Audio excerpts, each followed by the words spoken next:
a salvação em 3 fases. Deus nos salva da culpa do pecado passado.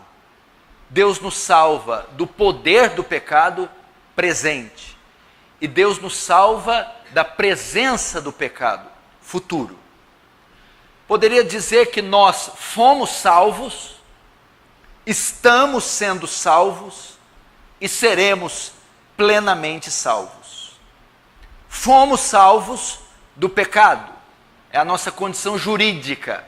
Quando cremos, o martelo foi batido e nossa culpa, fomos isentos da culpa. Isso foi lá no passado. Estamos sendo salvos porque o pecado habita em nós ainda. E ele ainda exerce poderosa influência. Mas Deus nos confere o poder do Espírito Santo para exercer domínio sobre ele. E seremos salvos, enquanto aqui na terra, o pecado ainda habita em nós. Mas, na glorificação, o pecado será erradicado, extinto, tirado de nós. Então seremos plenamente salvos. É mais ou menos isso. Eu quero tratar aqui a título de introdução também. Muitas pessoas têm dificuldade de lidar com seus pecados. Então vai ser uma mensagem para você saber como Deus lida com o pecado em nós e como nós também temos que tratar, enxergar, compreender o pecado em nossa vida. E muitas pessoas têm dificuldade, após a conversão, de lidar com o pecado.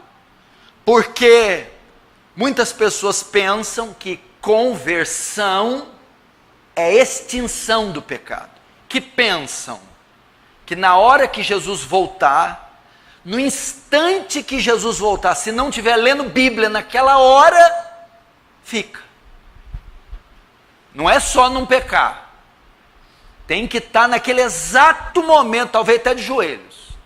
Se Jesus voltar e estiver lendo um jornal, pensa que não vai. Porque não sabe lidar com o pecado. E existem pessoas assim, que pensam que conversão é extinção do pecado. O que acontece?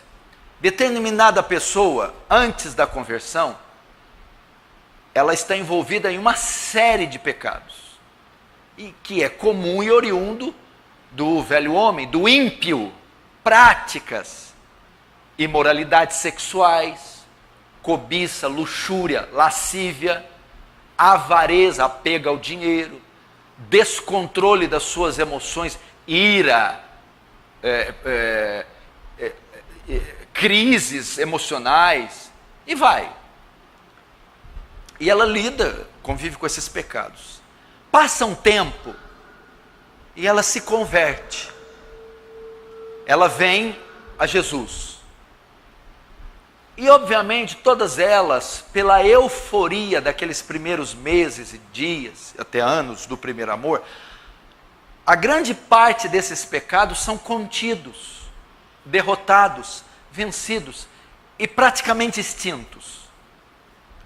O que ocorre é que passa um determinado tempo, após esse período que alguns estudiosos chamam de lua de mel, primeiro amor, esses pecados começam a voltar.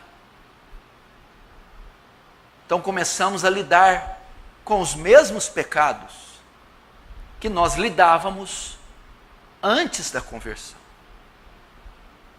Nós sentimos as mesmas tentações, as mesmas inclinações, e às vezes caímos naquele mesmo pecado de 10 anos atrás, antes de eu vir a Cristo. Isso causa o quê em nós? Dúvidas. Será que realmente eu fui salvo? Será que realmente eu sou salvo? Será que um salvo pode praticar o que eu estou praticando? E as pessoas começam a afundar em pecados de imoralidade, pecados de ira, pecados de arrogância e soberba, de idolatria, de omissões e uma série de outros pecados. E pessoas que não têm o entendimento adequado e correto com relação ao pecado, vão cair em profunda tristeza e em profunda depressão. Porque talvez você foi levado a pensar que na conversão você seria liberto completamente dos desejos pecaminosos que você tinha antes de conhecer a Jesus. E não é bem assim. Talvez por cair em alguns pecados, você entende que você não é um homem santo, nem uma mulher santa. Ah, por que eu não sou santo? Porque eu peco, porque eu caio em pecados, eu pratico alguns pecados. E quem pratica pecados desse jeito não é santo, então não sou santo. Espera aí, eu acho que tem um equívoco aí na sua teologia. Você está confundindo santificação com glorificação. Santificação não é impecabilidade. Santificação não é isso.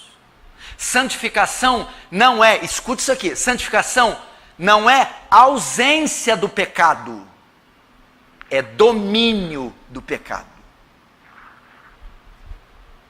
Glorificação que dar-se-á apenas com a morte, ressurreição ou no arrebatamento, esta é a ausência total do pecado. Santificação não. Santificar-se não significa ficar sem pecar. Tem gente que acha que ser santo é não mais pecar. Não. Ser santo é dominar o pecado. Santidade não é impecabilidade. Não confunda isso. Pastor, eu não sou santo. Por quê? Porque eu peco. Não, errado. Pastor, eu sou santo. Por quê? Porque eu peco, mas exerço domínio sobre o meu pecado.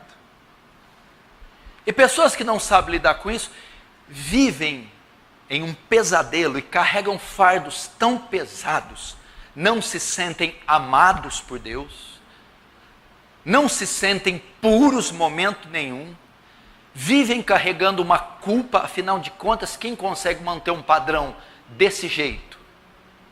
Um padrão elevado de impecabilidade? Ninguém. Então colocam sobre elas um fardo que nem Deus colocou.